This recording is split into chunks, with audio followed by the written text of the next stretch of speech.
Good evening and a very warm welcome to the Boxing Day dugout. The day after Christmas is called the Boxing Day period, and we saw a test match take place. A test match attended by a very few 93,600 people at the Melbourne Cricket Ground. And Call them cricket nuts. they are cricketers. And see, this is the thing with tradition. A long established 30, 40 years, you know that December 26th to 30th is always the Boxing Day test in Melbourne. Everybody's prepared in advance, everybody's got their tickets, the ticketing system's great. We don't have anything of novelty in India, which is why in test matches, when you look at it, 2030 in Kolkata, we saw 40,000 turnout for the India-South Africa match, but Kolkata got a test after 6 years. If it was a marquee venue, we would be having it in every test calendar that we play in India. But Australia at this point in time are simply without Cummins, without Star, without Hazelwood, without Lyon. They're still dominating because 20 wickets fell on a given day. And Harshit, we were speaking about in the morning. December, January, what is it that we see? 20 wickets, 23 wickets, 25 wickets fall. Cape Town. I mean, the last time we started 2024, Cape Town, within 1.5 days, the test match was over. What do you think? Are we seeing a 1.5 day test here also? No, I don't think so. And I won't be surprised if once again you see Travis Head do Travis Head things.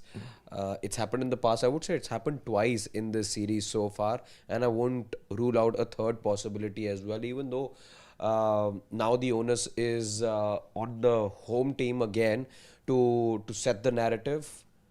I think I could again see them being ahead in the match, ahead in the series, and yeah, it's been chalk and cheese. The two teams, there's been a huge gulf, and the fact that you're winning matches convincingly, barring I would say the first one where yes, till the halfway stage it looked 50-50.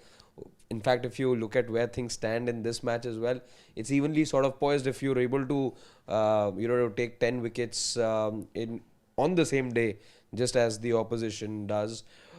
That gives you some sort of confidence, but who knows how big a margin 42 odd runs could prove to be.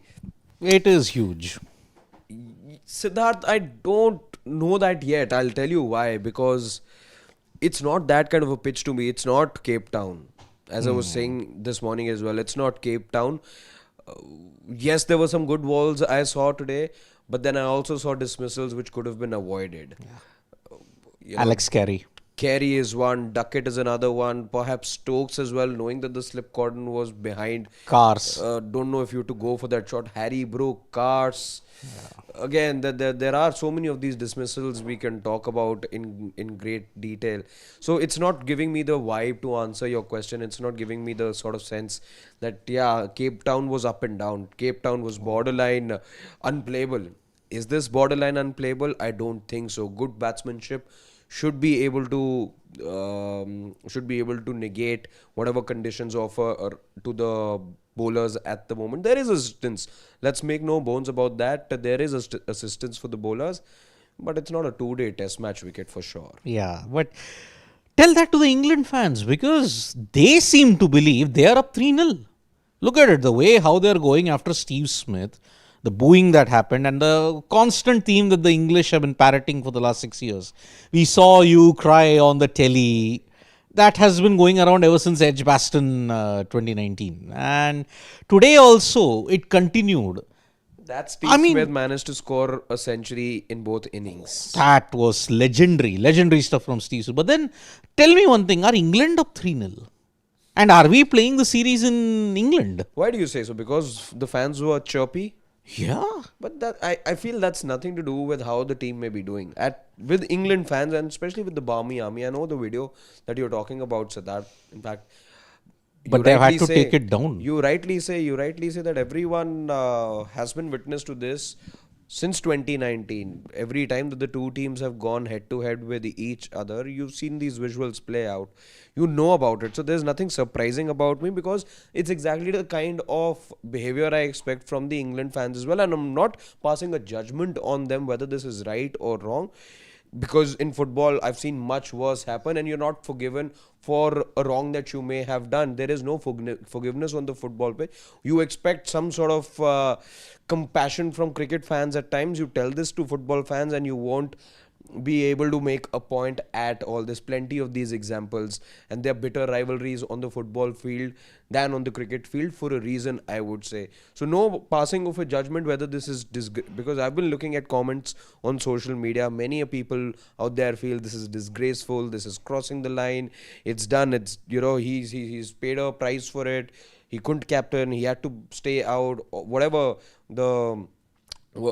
that he had to make up for making that mistake. That period's done with. You got to appreciate that this is a man who's probably 1 and 2 right now. He's fighting for the number 1 spot in the Fab 3 now. One can say there's not the 4th candidate anymore. In tests. In tests, of course, I'm talking about tests. But you know, these things happen on the cricket field. These things happen, and they don't necessarily always need to match up to how the team's doing. Again, yes, the series, but because if you're going by that logic, what do you expect fans to be then doing inside the stadium for the last 2 matches? That's my simple take. What do you expect the fans to then be doing? Especially if your team's 3-0, you want the fans to back the team, right? So the fans have turned up. They've come all the way across the globe. They've traveled half the globe to be there. England fans, and if they're going to be participative as well. So as long as it's not abusive in nature, as long as it's not racist in nature, I'm fine with that chirpiness from the English fans. Well, but one thing is for certain. Even with all the sledging, even with all the things that have gone on, you've still not gotten the Ashes. And you're potentially staring at a 4-0. Under Brendan McCullum, whatever has happened, I mean, for 3 years, you planned, you tried, you changed your entire cricketing culture, you changed your entire way of playing, you changed your county conditions, you changed everything, but you couldn't win the Ashes. And now there is a big question mark over Brendan McCullum's future, because hardly anybody gets unscathed, goes away unscathed if you lose the Ashes in England. I mean, just look at 2013, what happened. Kevin Pietersen had to go. Andy Flower, who led them to the number 1 ranking, he also had to go. Everything changed. Now, maybe after January 8th, with whatever you may say, McCullum, Stokes and the entire thing. I mean, there is a very particular meme doing the round that Ben Stokes and Brendan McCullum are Thurandars. They are New Zealand spies infiltrating into England to just ensure that, okay, how to test the Aussies at this point in time. There is a big meme going around. But now, let's address the elephant in the room at this stage, because let us assume by all cricketing logic that McCullum goes out.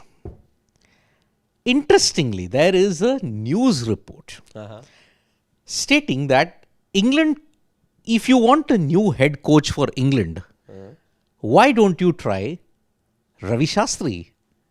Interesting. Bazball out, Shazball in. Okay. Because this is the suggestion that Monty Panesar has given in an interview that he gave to an Indian journalist on his YouTube channel. Okay. Yeah. Monty Panesar believes that, along with all the comments that he made on Steve Smith earlier, which was dumb, which was like dubbed very immaturish by a lot of Australians, but then this has some merit. He said, if England want to change the culture of the way, if you want a new head coach, why don't you appoint Ravi Shastri? And he gave one simple reason. Okay. Ravi Shastri has what it takes to win in Australia. Because remember, under Ravi Shastri and under the captaincy of Virat Kohli and Ajinkya Rahane, you won in 2018-19 against Australia 2-1. You won in 2020-2021 in Australia, which was even more monumental. Yeah. England, with their full strength, are unable to beat even an Australian B team. Yeah.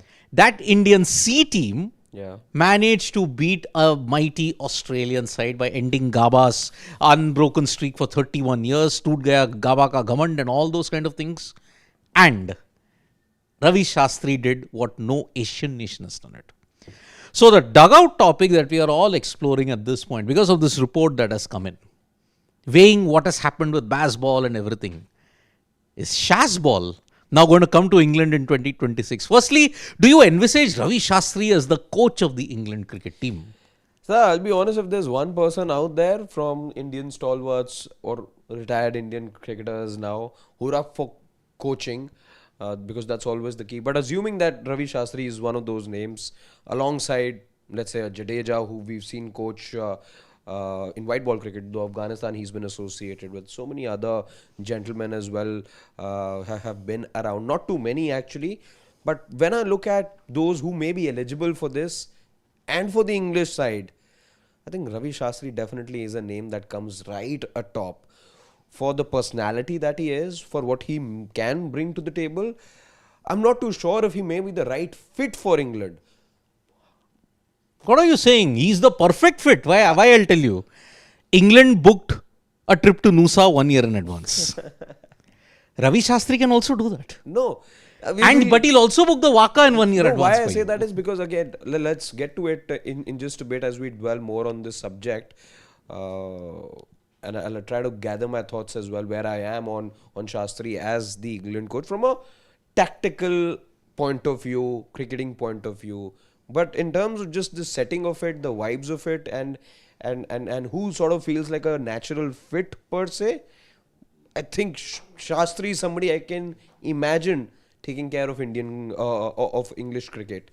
It's, I think, down to just his personality and how the English team also, from the reports that we know and for the team that they are, I think Ravi Shastri, from all Indian possible candidates, may just be the guy that I can look at if England were to look at an Indian coach. I mean, I'll give you two reasons. Okay. You convinced? I am convinced that he is the guy who can revive England. I'll tell you why. You remember during his coaching stint, which was the most memorable quote that he said, "Are take the pitch out of equation." Yes. Are Nikalo. Nikalo, yes. England needs somebody like that. Okay. Somebody who can ensure that, boss, take the pitch out of the equation. Your job is to take wickets. The batters, your job is to score runs. The simple message in Ravi Shastri style, he can give it to them. Okay. From that one comment alone, I am convinced that yes, he was our best coach that we had for 6-7 years. And the personality, England like to party. Ravi Shastri likes to party. Fits perfectly in their culture. As I said, England could book Noosa 1 year before, but they couldn't book Waka. Under Ravi Shastri, they'll book Noosa a year in advance, but they'll also book Waka in advance 1 year. See, Ravi Shastri is a very open guy in that sense. You know why I'm a bit reserved on Shastri as the England coach, and perhaps maybe I'll put in a Dravid's name there, perhaps. Because I feel at the moment what England cricket need is not a cosmetic change. If they did need, I would have asked Shastri to be there. But I think they need a bit of a heart surgery over here. And I'd rather back a Rahul Dravid with the right tools to perform that surgery right now than Ravi Shastri. If this was a team that had a foundation, a core per se, because I see so much of that core changing as well. I doubt if Ben Stokes is somebody you can look at going forward. And if you're looking at restarting, if you're looking at turning a new chapter, then I think somebody like a Dravid would be a better fit, and perhaps not Shastri. Why? I'll tell you. Yes, you could have a point in saying that 2018 when India won the first time in Australia, you had a relatively young team as well. There were a few experienced fellows around, but that bowling unit was still coming into its own. But you still managed to do it, backed by Ravi Shastri. Right now, though, I don't see Ben Stokes continuing as the captain, because again, the results have not gone. See, irrespective, nothing against Ben Stokes, the all-rounder. If England win this and Sydney, do you think that McCullum will go or will he stay? He's going, Siddharth. He's going. Yeah. So you are convinced that they need change. They need a change. Of Big course, change. If a mauling like this doesn't call for a change, I don't know what else will. Yeah. This is an absolute mauling, because you've not had the best Australian side play against you, and that is a damning indictment of how poor a team this is then, and how horribly things are going wrong. Yeah. So they need to be this requires a lot of adjustment where where England are right now. A lot of changes are needed, sweeping changes, in fact. We've touched on this earlier as well. There is no better candidate, and I'm not sure if he's also prepared for this than Harry Brook. And after the kind of results that you've seen, and there is a bit of a cloud over the fitness of a Stokes as well. If you're planning long term, if you're willing to hit the hard reset button, if you want to go for a hard reset, then maybe it'll be the right thing to look past a Stokes as well. His experience from from being in the inner circle, and I'm sure he'll still be part of the leadership group per se, as is the case with Joe Root. He's so often involved in the decision making, even right now alongside Ben Stokes.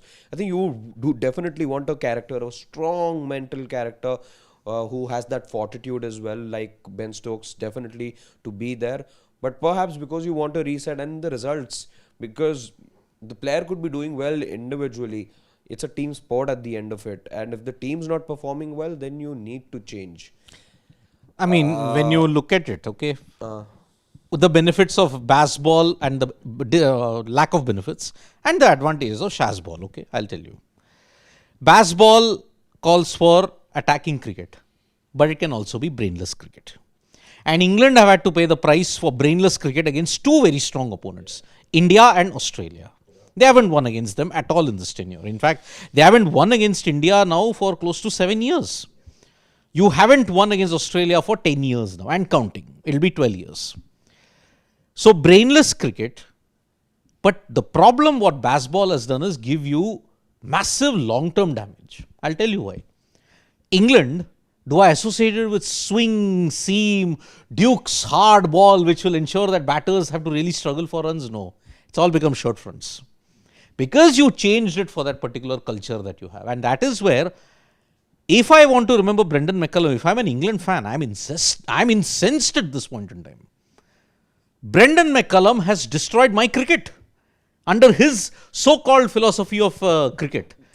I need somebody who can be aggressive, but has got brains.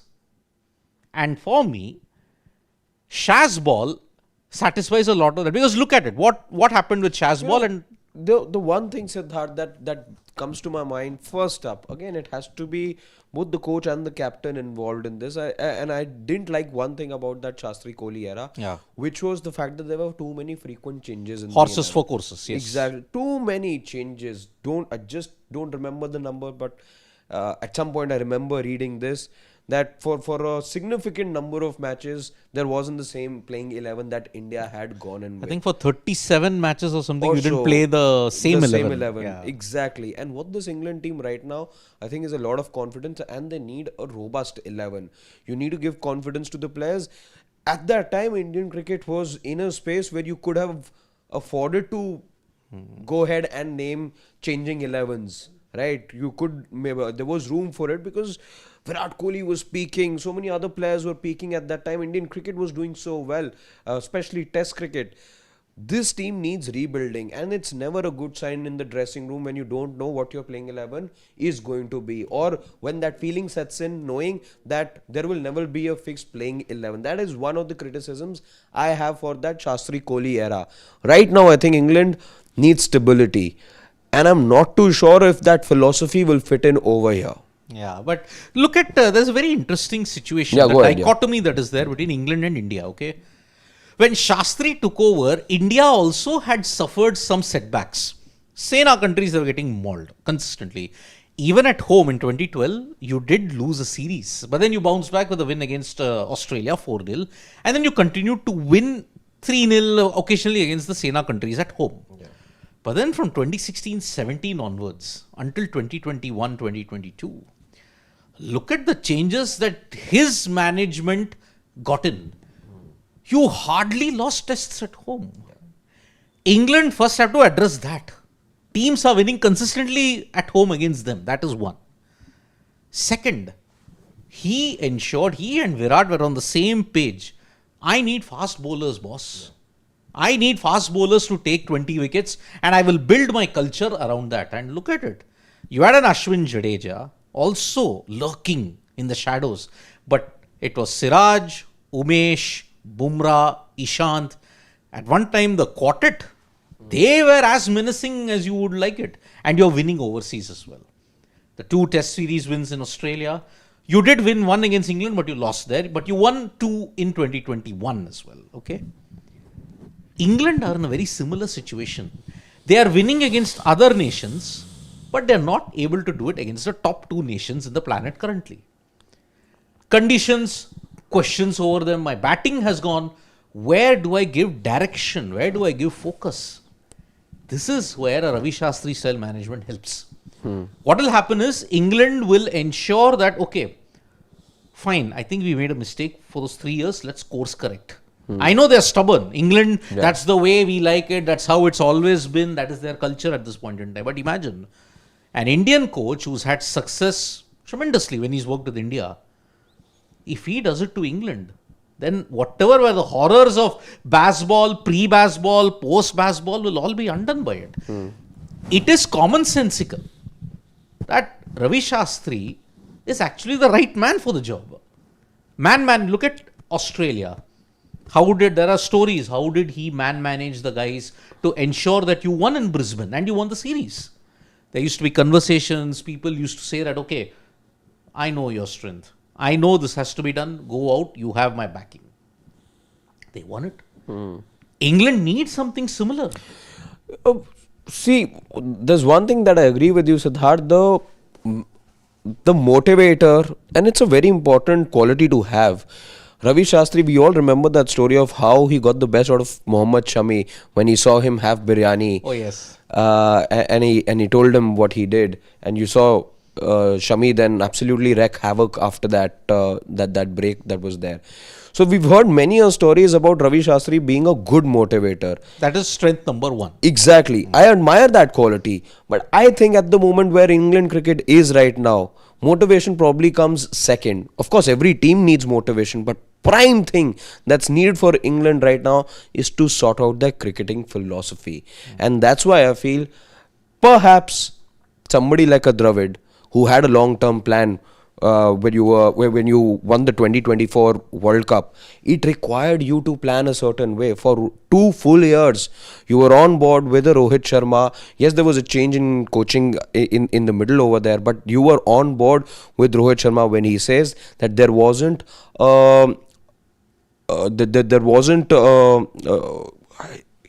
Rohit had said yes to begin with when Rahul Dravid, because he was already around, Rahul was the one to come in later. He said initially things weren't as smooth or we weren't on the same page to begin with.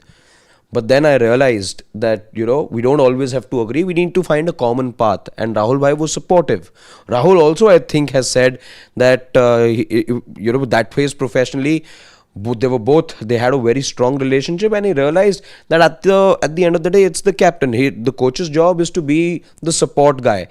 But the fact that Rohit speaks about how he came alongside, he worked alongside Rahul Dravid to ensure that you had a philosophy, a winning philosophy, as it proved to be, and you've seen Indian cricket change completely from the Adelaide defeat in 2022 to your winning in Barbados. This was a huge change that you saw. This was a philosophical change, and the coach had to have played a part in that. You had to have conversations with batters. Rohit Sharma, Virat Kohli, these conversations were had with them as well. Virat's batting position changed from 22 to 24.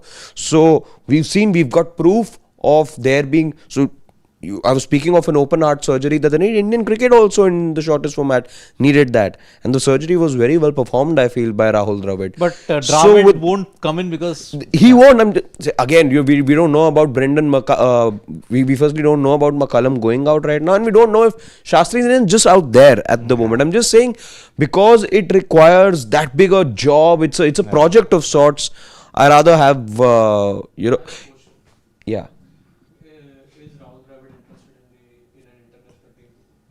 Nobody Shivam, knows. our producer, is asking. I doubt. Shivam, our producer, is asking: is Rahul Dravid interested in coaching an international team? Is he gotten the time to do it? I think no, because he stepped away from the IPL. He wants to spend more time with family. He wants to spend time in the grassroots at this point. I think his stint with any kind of coaching is done, honestly, for me. I think Dravid won't be interested in. But then, you're right, Harshit, in that how do you ensure that a team gets its focus back? Okay. Strength number one for Ravi Shastri is man management. I think this is where man management where it comes in. Identify the strengths of my team. England have gone astray.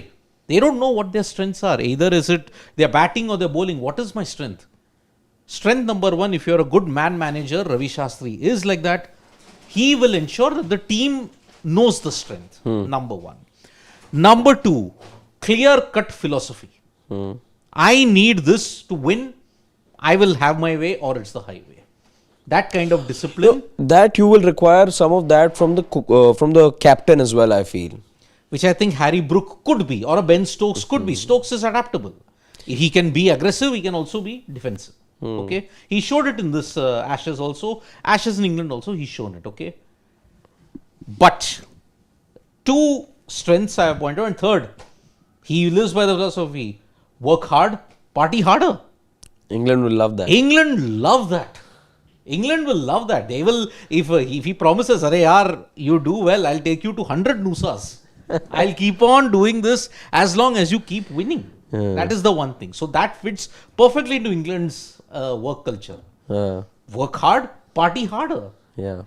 England don't like regimented stuff, which is why there was a period in which you saw Andrew Strauss captaincy did get you number one thing, but then you saw there were cracks emerging. They didn't like it in the Mickey Stewart era. Mickey Stewart too regimented. No, you can't go out and have extracurricular activities. No, stay within the camp. Train, train, train. Discipline, focus, focus, focus. It got to the England players. They need party and work. And that's where they function their Work-life balance they need. They need solid work-life balance. Unlike the rest of the country here where there is no work-life balance at this point in time. People work on all kinds of hours and all kinds of shifts, all kinds of days. That's the modern era. England are not in the modern era. They want 8 hours of work. Modern era though is moving towards 4-day weeks now. What is that? Yeah, Japan and... No, not Japan. The West, not the East. I think Japan also, this idea has been floated. I'm glad I don't work in Japan and Korea. 15 hours minimum per day. Let me check. Japan is now, not 4-day. I don't know if they've gone, but that proposal had come. Japan 4-day work then they'll week. have to work probably 15-16 hours a day. And then they get 3 days off. Wow, yeah, that's... Shivam gives us that confirmation. Wow, that is awesome. See England also wants something Japan's like that. increasingly exploring a 4-day work week, with Tokyo's government launching it for public employees in April 2025 to combat whatever problems that they're facing, which is, one of them is improving work-life balance. Of course, they have the worst. Japan and South Korea have the worst work-life balances ever. I mean, I remember a lot of stories. You work 15 hours, you start from 9 in the morning and then you finish at 12. You then go out and eat 1-2 o'clock. People are just dead tired. 15 But 8 o'clock, tongue sharp, they're in office again. That's how disciplined the Japanese are. So are the Koreans in that sense. I'm all for work-life improvement and that's what England need. England are caught up. Should we party hard and work less, or should we work hard and party less? I think the parties will have to stop. Under Ravi Shastri, that is... Where England cricket is right now, I think the parties have to stop. And again, they're a professional outfit. And there's only so much space that you have for parties, I feel. The parties are a result of performances on the pitch. The Australians party a lot as well.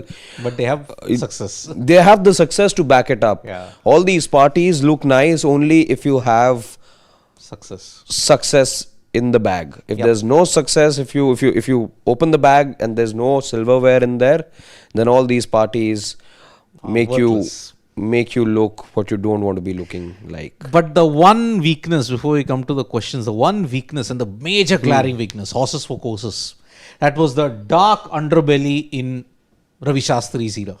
Too many chopping and changes in the playing level, not in the squad. This will destroy England even further. They don't know what their strength is. Okay, this guy is playing. No, next guy is playing. This guy is playing. But I think under workload management, this might also work. They need more chopping and changing. India doesn't have a workload management system at this point. Only with the arrival of Bumrah have we realized what is this term called workload management. Otherwise, prior to Bumrah, where did we have the concept of workload management? We didn't.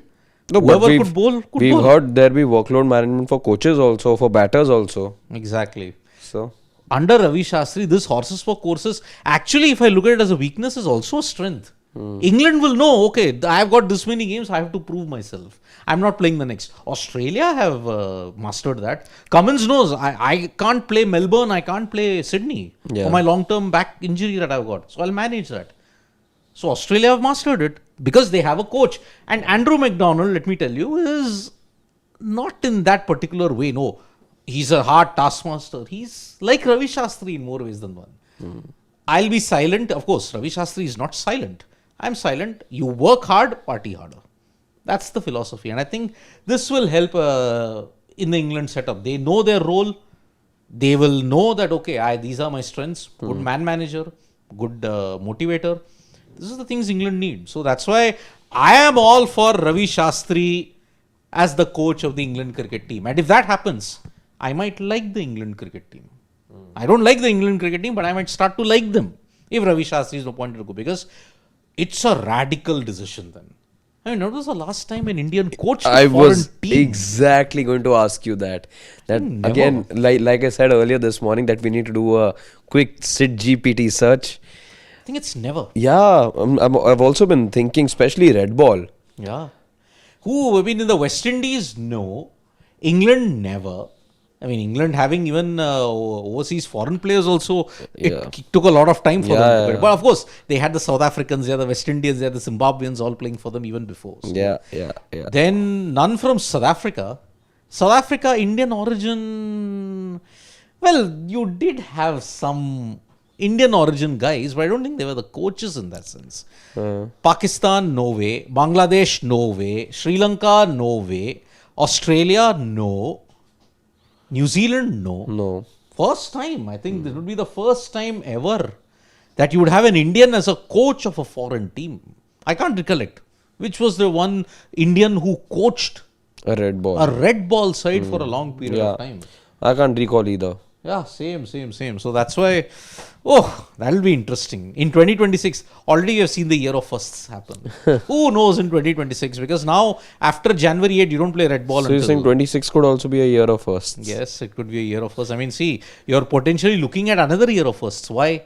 T20 World Cup, defending back-to-back and at home, could happen. T20 World Cup for the women, first time title, can happen. Yeah. England getting a new coach, maybe an Indian first time, who knows? Yeah. Anything can happen. So that is why I am all for Ravi Shastri being the coach of the England team, because he brings that wow factor. And Bazball, is brainless.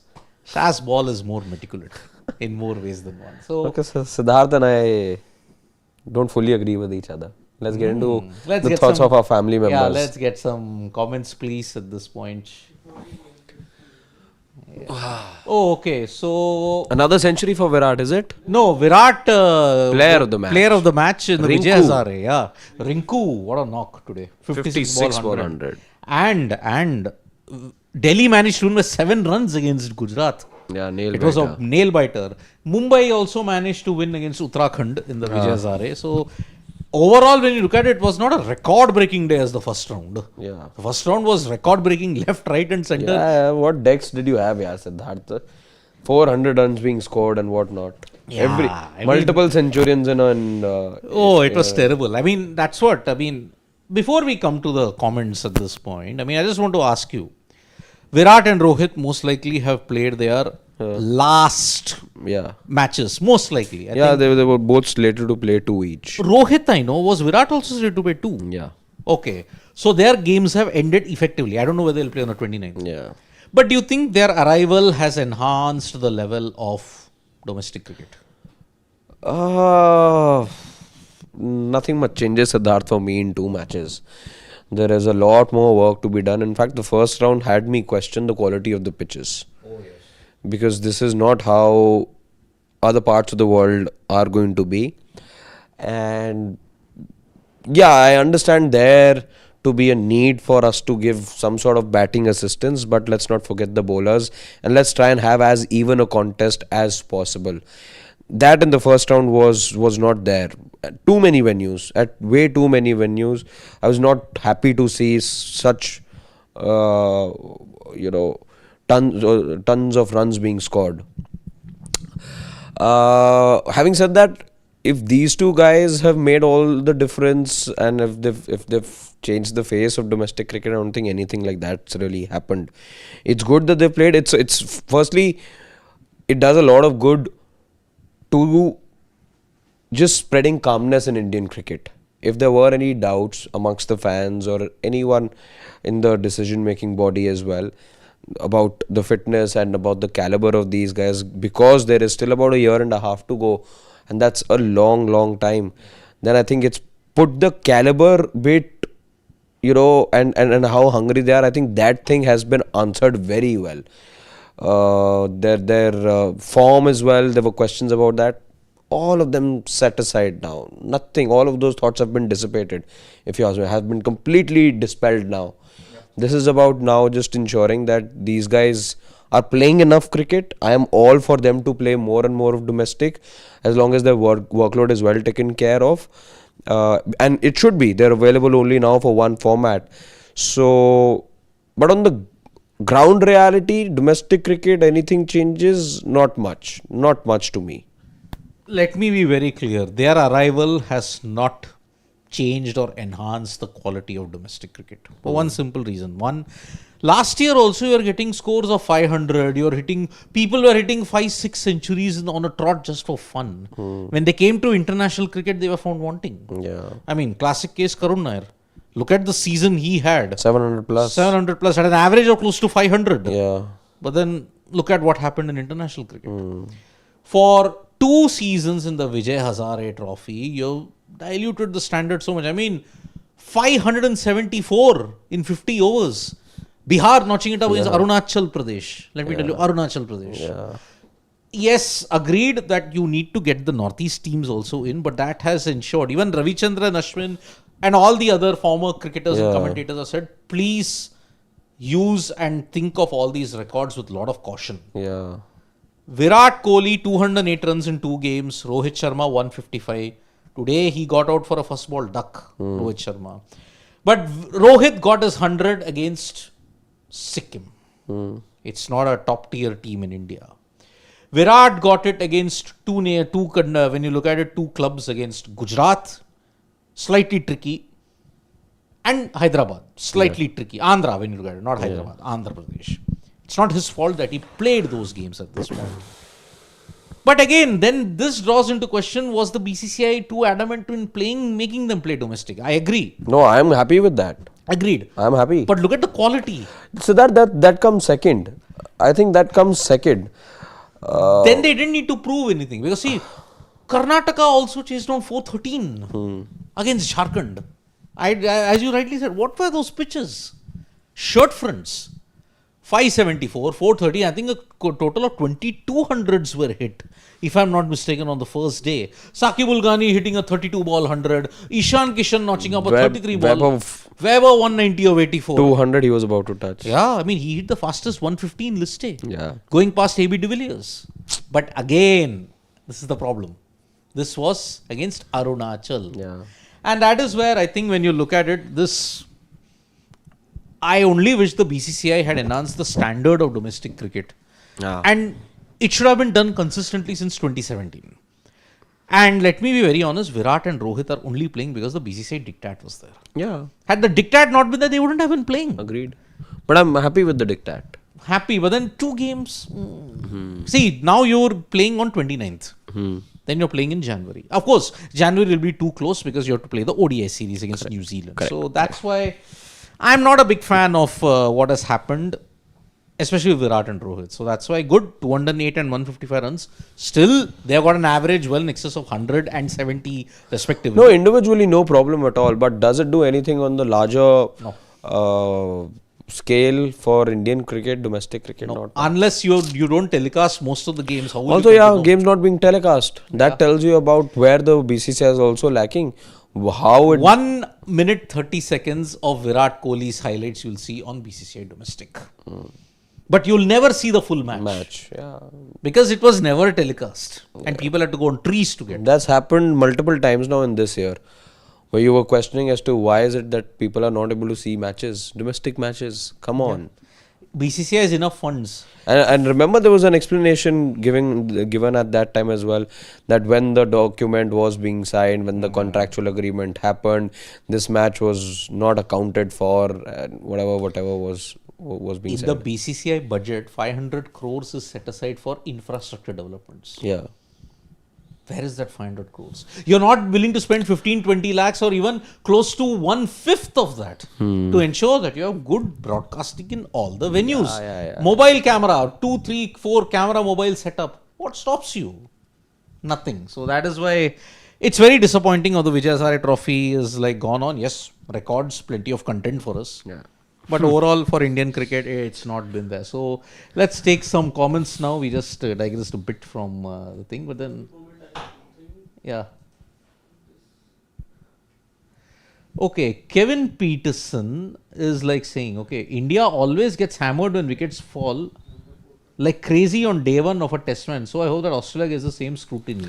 Fair is fair. Okay, the nature of wickets. Peterson has like stated that India always gets hammered when wickets fall like crazy on day one of a test. And I hope Australia gets the same scrutiny. Fair is fair. 20 wickets. But what if it becomes better to bat on? That's why I want to reserve my judgment on it. Okay, when India got panned, Indore became worse. Yeah. When you look at all the other pitches, Nagpur, it became progressively worse. What more can you do about it? Yes, if the test ends in 2 days, then rate Melbourne poor. I told this even in the live. If it ends in 2 days, rate it poor. Like how it happened in Brisbane, that Australia-South Africa test match ended in 2 days.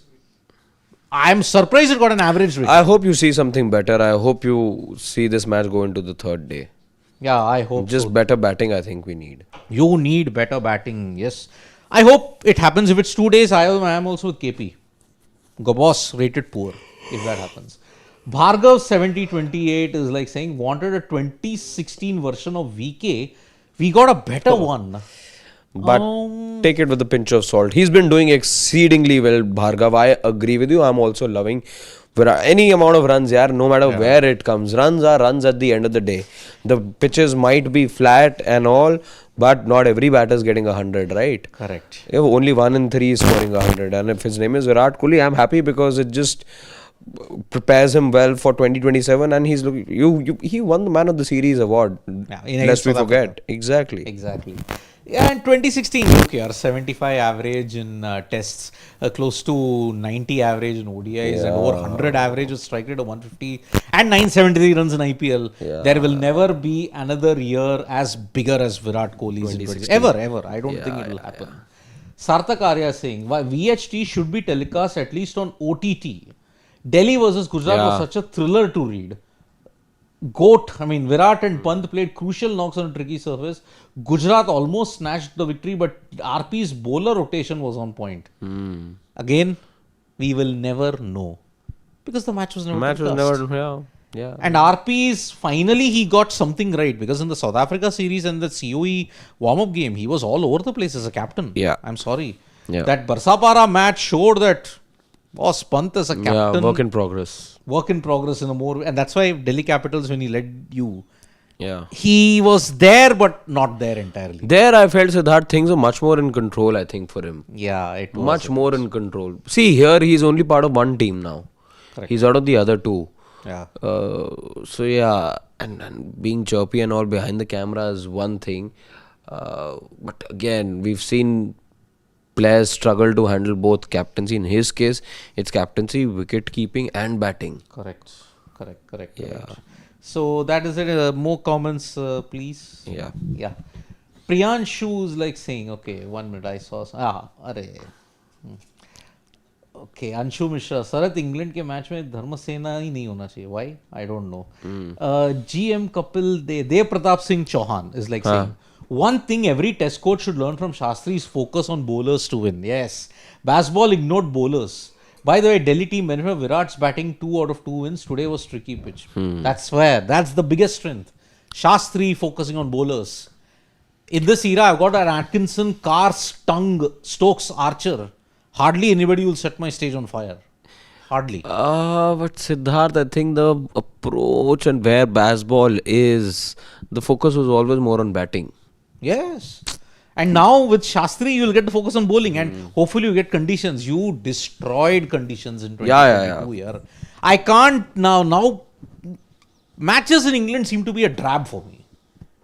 Every game there are 800 runs scored in a test match, 900 runs scored in a test match. What the hell, yaar? I want to see some novelty. Then I might as well appreciate matches being played in Pakistan. Why do you criticize Pakistan then in that sense? Then freaking awesome. Hardly any difference between India and England in tests in the last 2 years. If we criticize their record in Australia, they can talk about our record in New Zealand and so our recent home record is a big worrying sign. Same with England. You haven't beaten Australia in England and you haven't beaten India at home. Same. You had 2 whitewashes at home. That's where India is more worrying. 3-0, 2-0. What was a once in 100 situation now has become 2 in 2 years.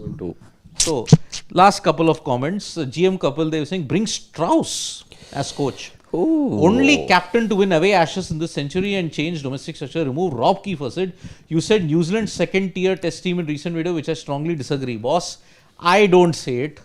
It is the economics that says it. Okay. Look at it, Kapil Dev. Look at what has happened. Do New Zealand play 3 to 5 test matches in a series? Hardly. Last year they played 2 to 2 test matches. Now they're playing 3 West and 4. Indies. They're playing 4 tests against Australia in 26. So once they win, they can do it. Sarthak Arya. Why this bias? Had anyone else captained, it would have been appreciated. But Rishabh did it, so you're recalling his earlier failures. No. Who's that? Sarthak? Sarthak Arya. Because we didn't hail Rishabh Pant's bowling change in a VIJAY HAZARE game. Yeah, come on, yeah. Sarthak, please, there is nothing called bias here. Let me be very honest here. See, Pant is tactically pretty good. But sometimes his tactics have also, we are not generating it out of AI. Yeah, we saw those matches, right? We saw those 2 matches and we're saying this from what we interpreted and remember from that time. Okay, agreed. If Rishabh Pant does this on a consistent basis throughout the VIJAY HAZARE trophy, then I'll say yes, captaincy masterclass, captaincy stroke of genius. And had anyone else captained it, but listen, Sarthak, it's only 2 games. And I don't know how much role Pant will play any further. Is he part of the white ball series? No. But by the way, the Indian ODI team hasn't been announced yet. Yeah. That is a series that's happening before the T20Is. Yeah. Maybe they're waiting on Shreyas Iyer's fitness, maybe. I think so. Maybe. So, okay, that's about it. Abhishek Rawat, last question. Uday is, okay, last question from Uday. Uday, let's take Uday's. Yeah. Uday, stop somewhere. Shastri's saying of take pitch out of the equation might not suit England as they already are doing that by just slogging irrespective of pitch and conditions. Then there won't be brainless slogging, there'll be brainful slogging. Yeah. I know, ironic, but what can you do about it? So, in that sense, let's see in the new year with England already staring down the abyss in the Melbourne Test match, will they at least get 1 win? Because this is mostly Root and Stokes' last test tour of Australia. Yeah. They're not coming back in 2029. Imagine Root and Stokes not having won a single match in Australia. Imagine. That for me will be a shocker. Honestly, when you look at it. So, yeah, do you agree with us that Ravi Shastri can be a good coach? Do you disagree that Ravi Shastri can be a good coach for England? So, let us know your thoughts. Yep. For those of you who will be watching this at a later time, we always love to get perspective from you all. Exactly. And lots more cricket coming up. By the way, India dominating against Sri Lanka. They've taken what, 2 wickets or 3? They made it 3 now. 3-3-3. Yes, 3-3-3 at Thiruvananthapuram. So, yep, we'll be bringing the live update for that also. World Rapid and Blitz Championship is also going on in chess. So, do join us for that as well. So, bye-bye. Nandri, Vanakkam, Shubhratri, Shabba Khair, eat your vegetables. Don't trouble your mother. Stay safe. And Bye-bye. subscribe to Sports Today. Bye-bye.